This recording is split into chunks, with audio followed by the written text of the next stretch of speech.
Welcome back to Banditland Boulevard. Talk about being roughed up by the Roughnecks in the hmm KeyBank Center. An unexpected type of game. I think we all predicted the Bandits to win by 6. They lost by 6 in the KeyBank Center. 17-11 the score was. Ouch. Nick Rose playing out of his freaking mind. If we're going to call balls and strikes, we're going to tip our caps. That's where we're first going to tip our caps to is Nick Rose. He played an absolute baller game, and he even admitted in the post game that Banditland gives him nightmares, pretty much, something to that Mm. effect. That he has some demons, I believe he said, in Banditland, and he was able to overcome those. Good for you, Nick Rose. The Bandits got you guys coming up next week, but 17-11. The game was a lot closer in the first 45 minutes of this one, Tony, and it went wrong in a lot of facets. I mean, where do you start? I mean, we can look at Matt Vince there in the second half. We can look Mm. at Connor Farrell sucking it up in the faceoff circle. We can look at your key guys not contributing to the score sheet whatsoever. I think all of those arguments are warranted here, Tony. Yeah, a whole team lost basically saying that is that they played strong for the first 3 quarters, trying to keep up with Calgary and doing what they have to do necessary to, save the last breath, if we may say, for the final quarter. But again, it just seemed like those 3 quarters were it, and we just completely died out there in the fourth and gave it seemed like not saying giving up, but not trying as hard as what we used to be. In the second half, is usually we were always a second half team, and we did not look like a second half team, especially with losing faceoffs, not containing control of the ball. The passing was off by we could say by a hair or so, but other than that, just could not find a rhythm. And Calgary had our number. And like we discussed it about the pregame, who and behold, who we had to watch out for. And Curtis Dixon had our number. He had a sock trick in an impressive style, and we just could not seem to stop him. Other than that, this is another wake up call. Like, I didn't expect us to go perfect this year, but we didn't look perfect on Saturday, especially in front of a sold out crowd. No, not at all. And yeah, we didn't look perfect. I mean, the first quarter looked like we were going to jump out and run away with it, taking an early hmm 2-0 lead. And Right. then, your stars kind of went away. I mean, Dane Smith scored 1 goal. That was the first goal of the game. Josh Yeah. Burns scored 2. Kyle Buchanan scored 2. Nanakoke with 2. Chase Fraser with only 1. That was kind of where I wanted to start first. And before I even get into the offense, the Sure. Bandits, you sort of got the sense since that home San Diego game, hmm this season was going to level out a bit. The Bandits weren't going to be blowing out every team every single week. That's just unrealistic. No. Even great teams in the National Lacrosse League lose 4 games a season, and this is just loss number 2. But you can make the argument over the past month, the Bandits have not looked like the Bandits. We can Mm-mm. start off from that. Yeah, right about a month ago when the Bandits played in Mississauga against the Rock. They were down 5-0, had to come back and win that game. They did not look Yeah. like the Bandits. San Diego the night after, they trail 4-0 in the first quarter. They come back, but they lose in overtime. Right. Then they go to San Diego in a game that felt like the Bandits really stole one from the Seals in that one. They come out with a victory through the skin of their own teeth. And then the Saskatchewan game, that did not feel like a Bandits game whatsoever. Mm-mm. We sort of had early glimpses in this one that it was maybe going to lean into the Bandits' direction. It was kind of going to go on pace to put them out of touch by halftime, the way the first quarter kind of started, and all those Right. chances they had on Nick Rose. At one point of the game, I was up in the press box. They were out shooting them 7-2. And I'm like, oh, the Bandits just keep peppering the net. They're going to go up by 4, 5, 6 goals here. The game will be put out of touch early. I'm going to start off with the offense here, Tony. Then your stars kind of went away. You didn't see Dane Smith getting double-digit points. You didn't see Josh Byrne getting double-digit points. Chase Fraser, who's playing for a contract next year, he gets 1 goal. Mm-hmm. Kyle Buchanan continues his hot streak, another multi-goal game for him. Tehoka Nanakoke, I mean, he scored 2 goals, and one of them was a really nice spin dodge 360 goal to tie the game up at 9 there in the second half. But Sure. I mean, where in the world has Chris Kluche been? I don't know. Where's the multi-goal games from Ian McKay?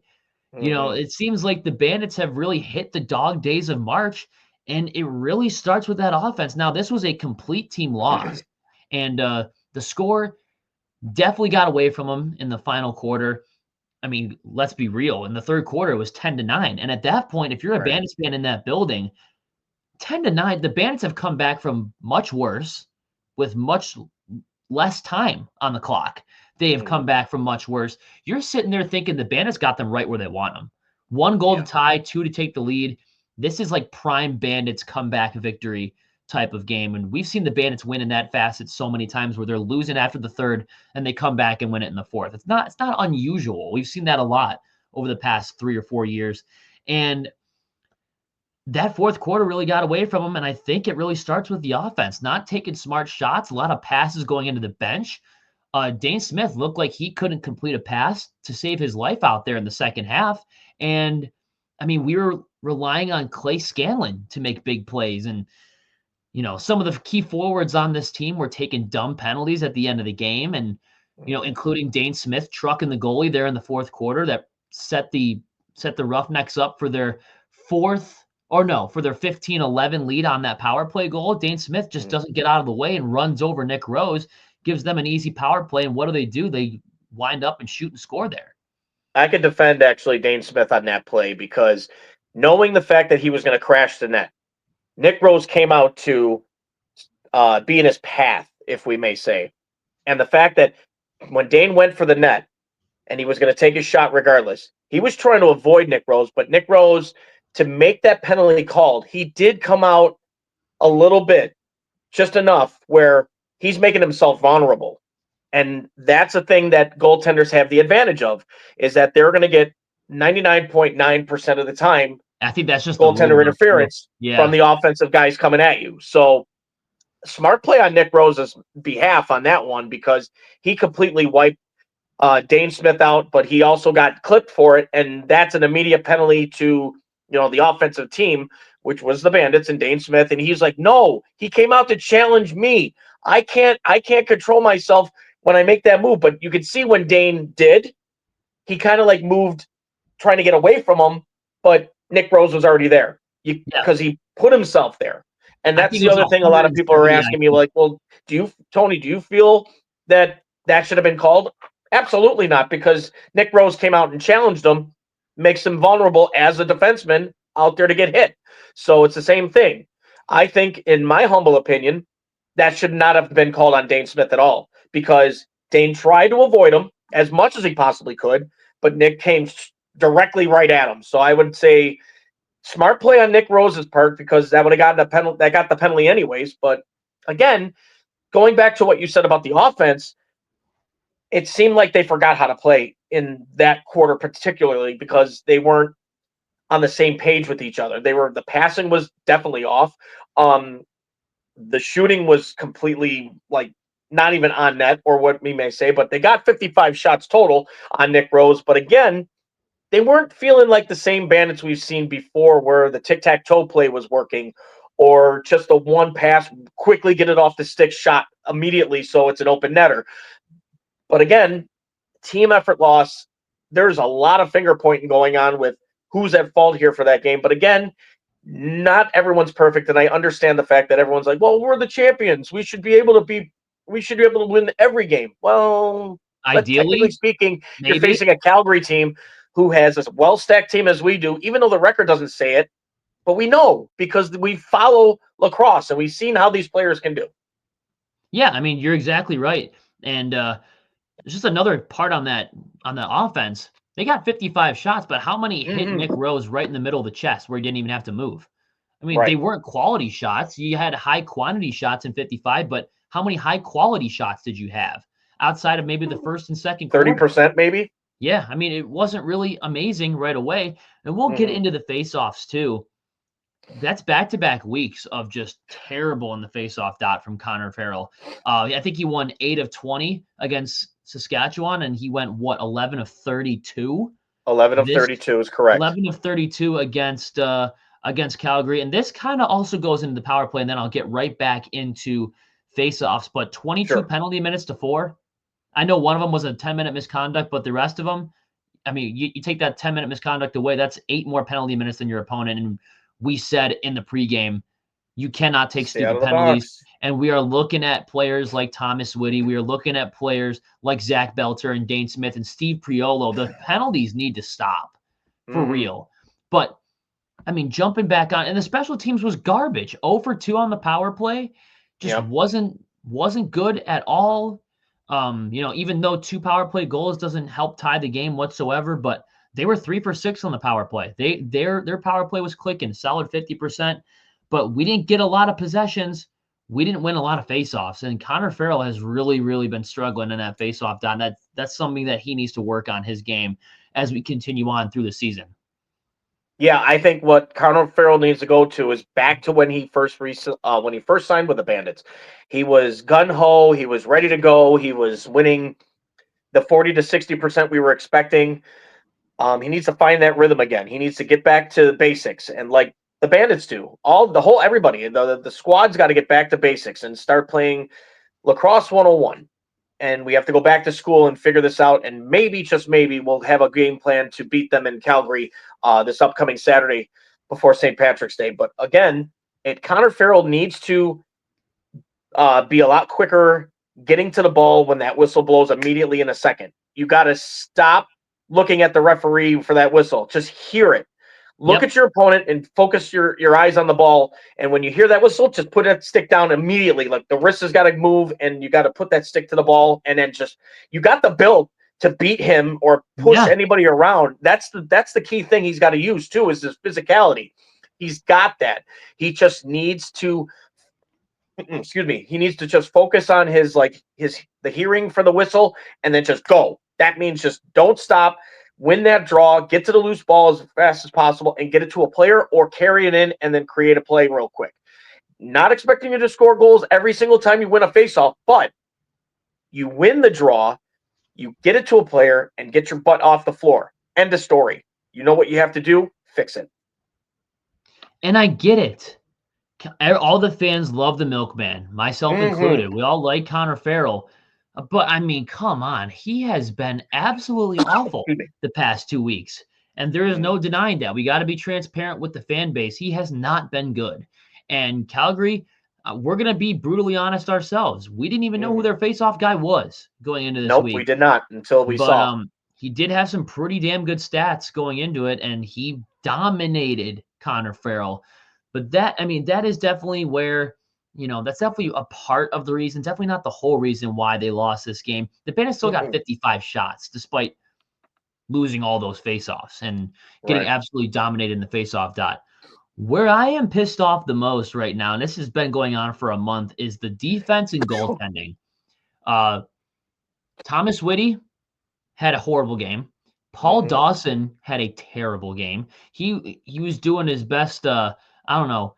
Who was the most flat-footed player in the National Lacrosse League? Because I can tell you who the most flat-footed player on the field was that night. That was Paul Dawson. He let how many guys get around him to charge and crash the net? And Matt Vinc, man, he was bad, especially in that fourth quarter. Looked like he couldn't stop a beach ball if it went over his shoulder. How many goals did you see from the outside restraining line?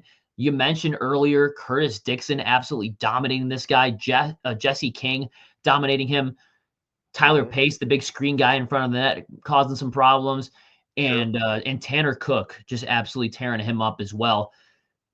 Definitely not one of Matt Vince's best nights, and man, you expected more out of Matt Vince, especially after holding Saskatchewan on the road, the hottest team in the league at the time, to only 7. We got to be more consistent. I mean, we've seen this type of pattern in the past where the Bandits start to play a little soft and they start to get a little uncharacteristic in the month of March. We've seen this before. It's the ebbs and flows of a season. And then usually when it's April, Matt Vince turns it on like that and he turns into 2010 Matt Vince. But this night he was awful. He got taken out of the game, and they brought in Steve Orleman, and he went a perfect, 3 saves, 3 for 3 save percentage. He did his job. I mean, that's all I got to say. Steve Orleman did his job. Thomas Whitty was bad. Sam LaRue, who is now a member of the Ottawa Black Bears. He was awful.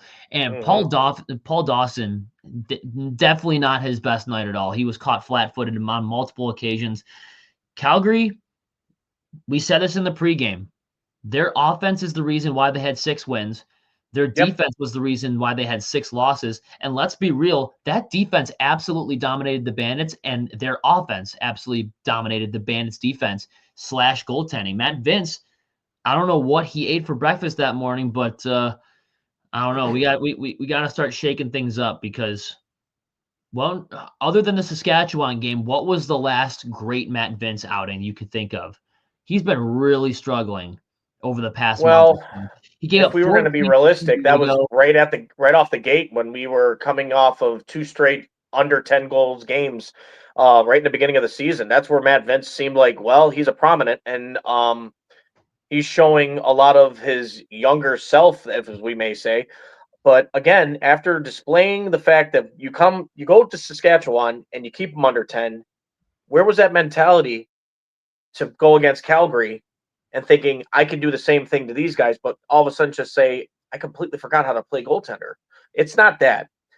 Maybe not seeing the ball, maybe getting screened, like you said, from their guys or our own guys. I don't know. Maybe he didn't. There's a few that we were like, come on, man. There's clear as day. You've seen them. You've got to you got to get yourself in front of it. There should be no excuse, but who knows? There's a lot of, you could say, oh, the ball was too quick. They shot too fast. I don't know. Or I didn't make the adjustment in time. Guys, look, the man is at a pivotal age where he doesn't have to really prove much anymore in a game. And I'm not saying that just because of how badly performance he had, but again, he's still out there at the age that he is, and he's still giving his all. Just had one bad game, really. You can't really say he had a bad game against the Seals. It was a back and forth battle that the better team came out in the end. Okay, so what? This game here, this was not the Matt Vinc we signed up for. But No. you got to also remember is that Matt Vinc still has it. He has the knowledge, he has the skill level to show anybody up. He just had one bad game, and fans that doubted him, okay, you know what? You can say your piece, that's fine. But realistically, he's still one of the greatest, and you cannot take that away from him. He just, in the end, we had an off night, guys. We apologize, but we'll bounce back like they always do. Yeah, and I was really shocked in the press box hearing somebody in section 322 chanting "Please retire" to Matt Vinc. Wow, I didn't hear that at all. That was right above our heads at 119. Yeah, I mean, he was down in 322. I could hear him all the way up from the press box, and I'm like, this is Wow, absolutely unbelievable. that's so sad. I mean, you know what? You want to call it down the middle? We will say you could have driven a Mack truck through the through his left shoulder side. He left that so wide open the entire night. I was up in the press box. That scoop shot every time Dixon had it. Man, almost kicking the desk in front of me when I was looking at all those shots that should have been saved by Matt Vinc. But I mean, come on. I'd take at least 5 back. Yeah, I would have taken at least 5 back. Oh, at least. Yeah, for sure. It would have been down to a 12-11 game if he got in front of it. But again, I'm not out there. I don't see what you see. Yep. But I mean, you got to just make those saves, man. If you're one-on-one with the shooter, you got to make that save. And that is funny because he did make a save on a breakaway. And I'm like, out of all the saves that you missed that night, that's the one that you make the save. I'm like, it wasn't Matt Vince's night. He had a terrible night. His over-the-shoulder Vince nickname was so fitting for that night. He was awful. Faceoffs were awful. The defense was absolutely freaking terrible. The offense needs work, but this is the pattern that the Bandits usually go on. These are the dog days of March. They tend to struggle around this time. And it's fortunate to be covering the Bandits right now where they're still 9-2 and at the top of the league. If you remember last year, we always go back to last year. They were 5-6, 6-6 around this time last year. They had to go and, despite Matt Vinc struggling here and there, they had to go in and beat teams like Saskatchewan, who wasn't very good last year, in overtime. Had to beat them in OT. Going to, nail biters against Vancouver and Panther City and just ugly, ugly, ugly games the Bandits were playing. And late February, them Albany scoring a goalie goal on us in late February at home. I mean, and then 2023, you have to go to overtime to beat the shitty Riptide at the time. And they didn't look like the Bandits. They really didn't. Getting embarrassed in the St. Patrick's Day uniforms against Colorado, who beat you the previous year in the finals. That was also in March. These types of games around this time do happen. What the Bandits are fortunate enough to have is that they're still at the top of the league. There's still plenty of time to turn your game around and fight for the better. And I think the trade acquisitions that the Bandits received are only going to help them out. Ron John is a huge addition to this team. Kyle Matisse is a huge addition to this team. And Steve Dietrich, you can tell he's seen enough of Sam LaRue's garbage that he ended up trading him to Ottawa. And by far the worst defenseman or the worst transition forward, whatever he was on the field that night, was Sam LaRue. And just don't wear 12 in Buffalo. It's just so bad. Unless your name is Brandon Swamp. Bad. Yeah. LaRue, bad. LaRue. Who else? Hey, if I was a part of that team, I'm like, I don't want 12. I don't want 12. Brian, do you remember Brian Croswell? I think he worked on Brian. Oh my God. Brian Croswell. How about Brandon Swamp? Do you remember Brandon Swamp? No, I don't remember Brandon Swamp, but I'm sure people are going to tell me about it. Like, how, if you follow this team, how do you not know that? I really don't keep track until when Mitch Desnew wore 12, and it just was like, he's got his moments, but I mean, that I'm happy for, but really, is he like flat foot, cement feet, and everything else that you can name? It's like, damn. Yeah. What more can you say? And then now with Sam LaRue gone, I hope the next person doesn't take 12, because it seems like that number is like one of the cursed numbers of Bandits land. The Bandits games. Well, I can tell you this. The 17-11 loss is extremely ugly. Very bad, I walked out of that arena. I wasn't even that stunned at the score. I was more stunned that the Bandits lost to Nick Rose. That's how I was. I'm like, did we just lose to Nick Rose? Like, that doesn't happen. The Bandits. Well, new team, new attitude, I guess, if you want to say. I don't remember the last time Nick Rose beat the Bandits in Banditland. So that makes them now 3-12 all time in the last 15 games against us here. I think Adam Levy tweeted out that was the first game that Nick Rose beat the Bandits in Buffalo since like December of 2018. Oh my God. That's terrible. Ludicrous. But you know what? It had to happen sometime. Not at home, it shouldn't. 17-1 is unheard of. 16-2 is probably unheard of. I can see the Bandits losing 2 more games this year and probably finishing 14-4, maybe 13-5, something like that. That seems kind of realistic. Great teams go 13-5. Great teams go 14-4. But you lose 17-11. You take a lot of penalties. Your faceoffs were sucky. Stay out of the box. Sucky. But this could be easily beneficial for the Bandits. Do you remember when the Bandits got absolutely kicked around in the fetal position and lost 18-7 to the Toronto Rock a couple years ago? Sure did. They didn't lose a single game. They didn't lose a single regular season game for the rest of the year, and they only lost 1 game in the playoffs that year, won the championship. That loss humbled them. That ass kicking humbled them. The game last year where they lost to Panther City in overtime, where they lost to Vancouver on the road, those losses humbled the Bandits. And they turned out to be dangerous the rest of the way. After the Panther City game, the Bandits went undefeated the rest of the regular season and postseason and went back-to-back. They faced their demons and beat the Albany Firewolves. Maybe this is one of those games that Johnny T can look back on, show them the tape, and say, listen, you guys are human. Play every game with 125%. And don't let these guys kick you around anymore. Johnny T in his post-game press conference was absolutely, you could tell just by his body language, his facial expressions, he was heated that his team lost another game at home. These guys are undefeated on the road, by the way. Haven't lost a game on the road. But they've dropped their second game at home. Johnny T is absolutely livid about that. And if you don't think he's going to take that anger into the Saddle Dome this weekend, you got another thing coming. Johnny T was absolutely heated. He kept his composure at the podium, but Johnny T sees what we see. He sees the penalties being taken. He sees the shitty goaltending that happened. He sees the errant passes that sit into the bench and fly into the seats, and the missed shots on goal and terrible clock management with the shot clock. not getting your shots off in time or taking bad shots right at Nick Rose's chest. He's seeing all of those things from last Saturday's game.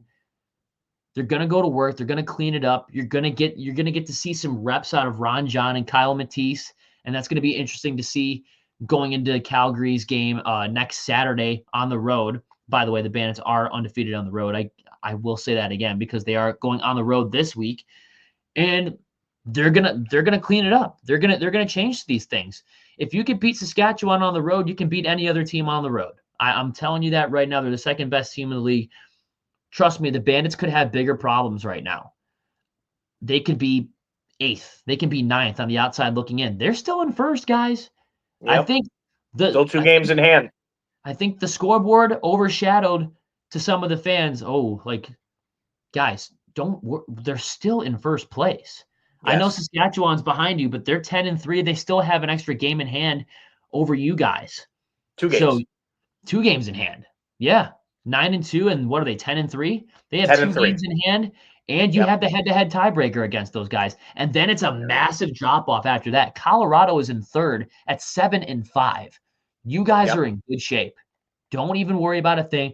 Losses like this happen. We've seen those WTF games. They happen every single year.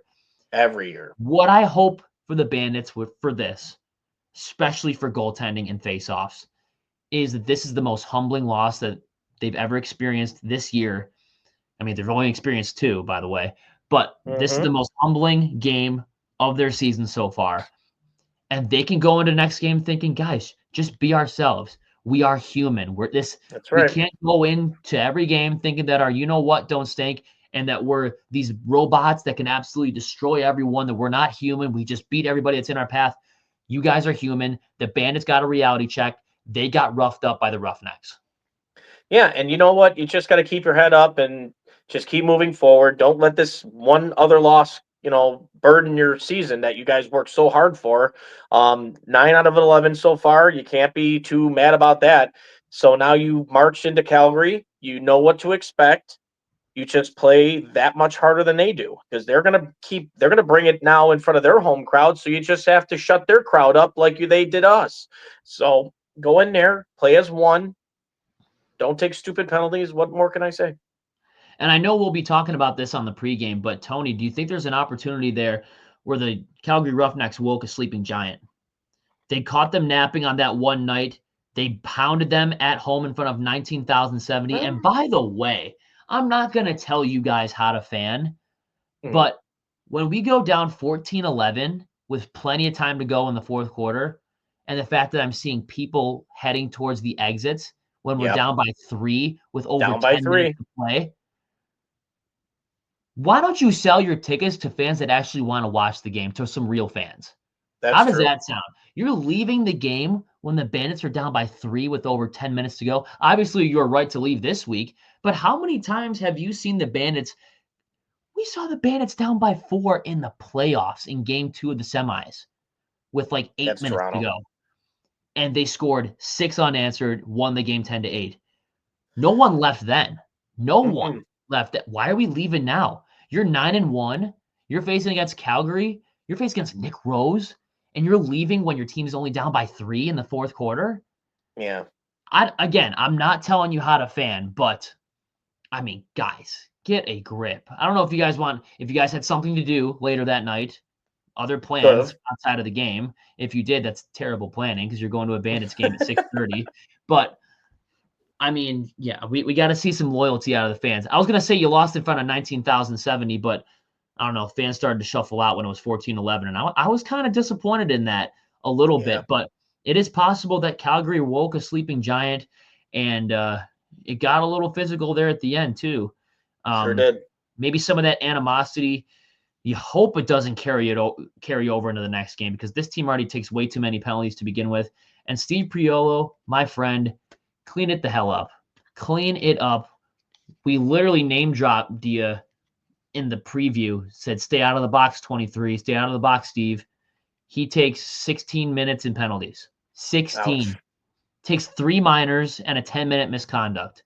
And Tony, what's the word on that? Is it possible, since it was under a minute to go in the game and he took a 10, that he could be suspended? He could be. I guess the ruling is my friend sitting next to me, Joe, he mentioned that could cost him a suspension for a week or so because I don't know how that ruling is, but I think after 2 minutes to go in the game, like with 2 minutes to go in the game, and you take a game misconduct penalty, that could lead to a suspension for a week or so. So hopefully it's nothing that big or major. But if we lose him for this next game, who do you replace? Who do you put? Who do you fill the shoes for the captain while he has to sit there and watch And 16 this less all penalty unfold? minutes, Tony, though.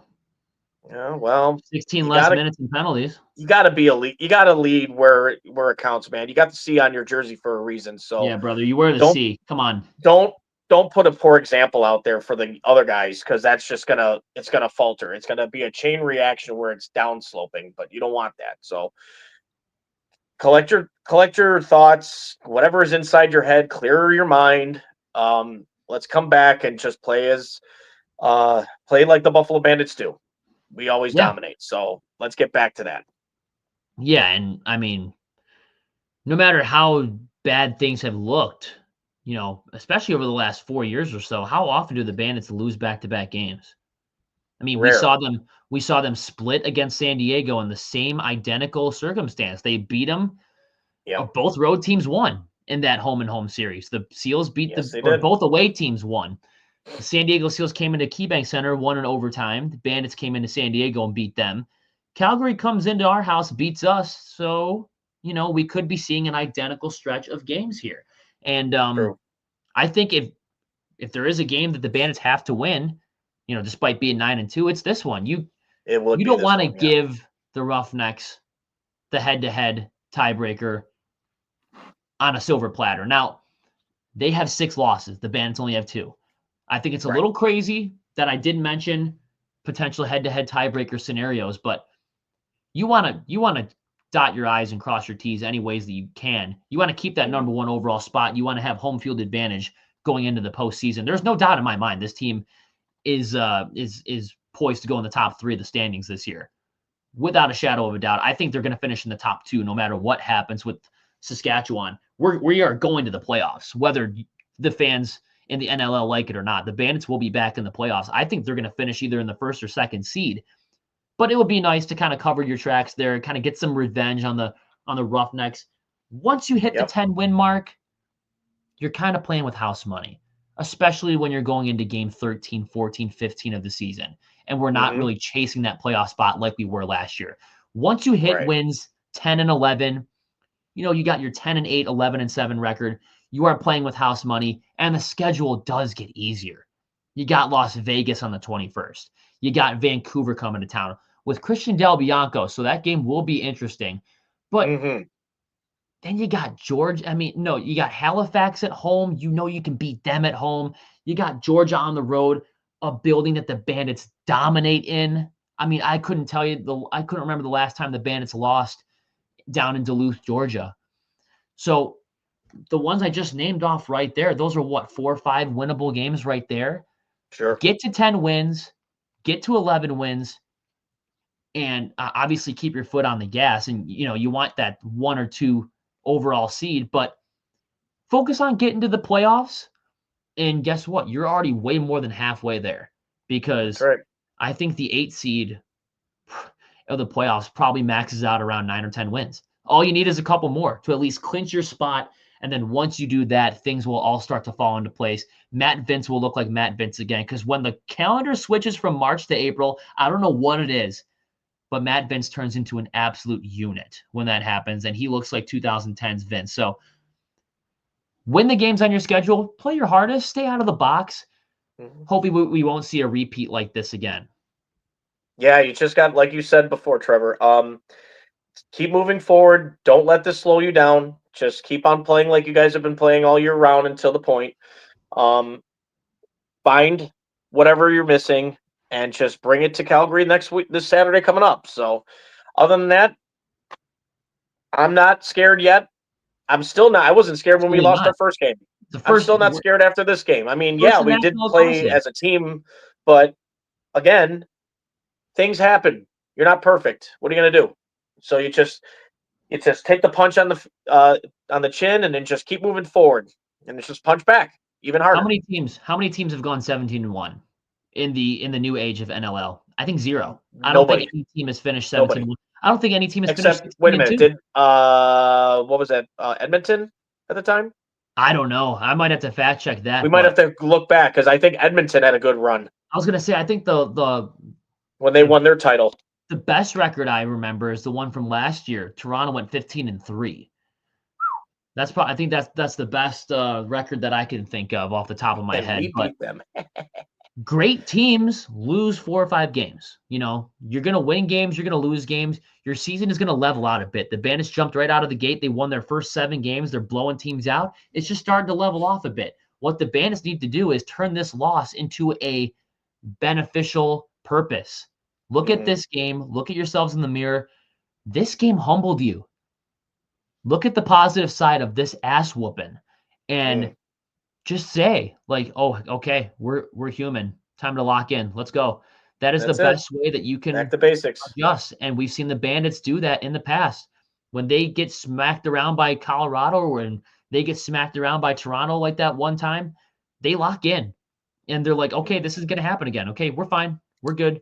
We had our humbleness, I guess you can say. We had our humbleness checked. Check that off the board. Okay, we're gonna play like the Bandits now. All right, it's go time. So it's go time. Take that. I'm gonna take it as a positive, the 17-11 blowout, and I'm gonna say, all right, the Bandits were humbled. This can only be beneficial to the team. But I think we got to get into our player of the game. There's interesting options here. Do we give it to a Calgary player or do we give it to I would say so.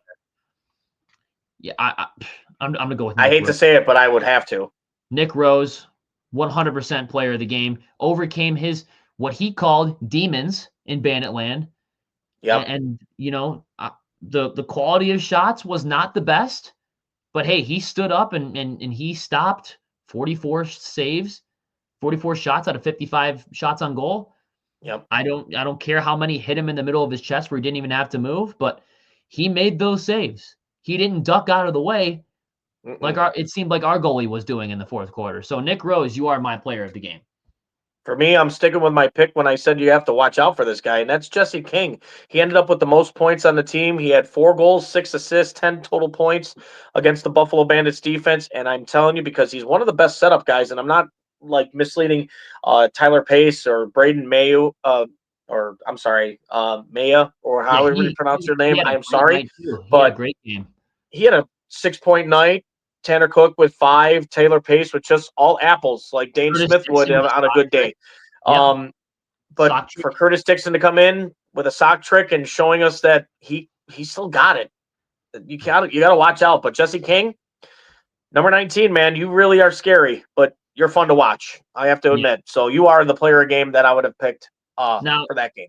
And if I had to pick a player of the game for the Bandits, I think he's really getting his swag back and he's getting his confidence back. I'm going to go with Tehoka Nanticoke. I mean, just for the 9th goal alone, the spinorama 360 roll dodge bounce shot to tie the game at 9 at the time. Tehoka Nanticoke is my player of the game for the Bandits. For me, I'm still sticking with my guy. I'm going to stick with Kyle Buchanan. He's been finding that steady pace, 2-goal. I need to get maybe 3 or 4. This was one of those games where he had to. Unfortunately, due to circumstances, they just couldn't, find the rhythm and find a steady 5-goal run or whatever type of run that they needed to. But he never stopped. He never quits, and I love that about 91 of ours. So Kyle Buchanan's my guy. Yeah, it's gonna suck to see that guy retire because we're gonna miss him so much. I will definitely. I got to get his jersey. I have to get his jersey and have him sign it before he leaves because he's really been an inspiration to the Buffalo Bandits organization and for himself and his family. So I cannot stop that. Stop thinking about how Kyle Buchanan's going to be a big asset leaving Buffalo. And a huge contributor to the back-to-back titles. 100%. Yes, I agree. Should not be overlooked. But 17-11, Roughnecks beat the Bandits at the KeyBank Center. Ouchies. Tony, I think it's time to shout out the sponsors. Sure will. We'd like to thank our main sponsor, and that is Mitchell's Tavern, located at 734 Sheridan Drive up in Tonawanda, New York. Guys, if you haven't tried it yet, mention the boys here at Banditland Boulevard, Trevor Hauer, myself, Tony LaMonica, just to go out there and check it out. They have great food, amazing service. They will treat you like family. I do not shit you not about this because they are wonderful people. And for those trying to find out about the situation with what we were discussing before prior. April 1st is still on for Josh Byrne to be present at 6:30 to 7:45 p.m., where your first autograph will be for free, and your second one still debatable on the details yet, because he is still not the owner has not gotten back to me yet about the details about it. But April 1st, Tuesday, mark it on your Be there. calendar. It will Be there. happen. Yep. And we will be there too as well. We may get a possible interview or we may not, but we will do our damnedest to try. Be on the Also, we'd like to lookout. thank Herney's Journeys. For those of you who want to book your next big adventure or next vacation, please contact Suzanne Pike at SuzannePike@Herney'sJourneys.com. Let her book your next big adventure. Also, we'd like to thank those who are watching us live on YouTube. That is right here through StreamYard, and also to like, subscribe, and hit that notification bell to talk about all about Buffalo Bandits lacrosse needs. We'd like to thank those who listen in on every device known to man, your phone, your tablet, your radio, on Spotify. Give us that 5-star rating that we, Banditland Boulevard, that we pledged of allegiance to the Buffalo Bandits. We talk nothing about lacrosse for you guys at home. Always, all day, every day, dude. I'm still rocking the Bandit eyes right now. I still got the orange stuff on. Those might come back next year. We need to make a separate episode about that, Tony. Rumors. Maybe we can get Scotty Loeffler on or something, and maybe we can have him. I don't know if leaking out information is the right term, but maybe he can like guide us in the right direction of where we might be leaning towards next year, because we heard about some new home uniforms and new road uniforms, away, and alternates. And on top of that, the Tucker Out jerseys is a given. They're something different every single year. Yep. And I think the Marvel jerseys, there's always something different about those every single year too. But you see us win or lose. We look at the setup back here. We got Ghostface back there. He's rocking the orange. I'm still rocking the orange, whether we win or lose. The Bandits are 9-2 on the year. What are we really complaining about? Honestly, I'm not. You're gonna win a bad game. You're gonna lose games. Great teams lose sometimes. Get that through your head. But hopefully, we can bounce back. And we'll talk more about that on the pregame coming up later in the week.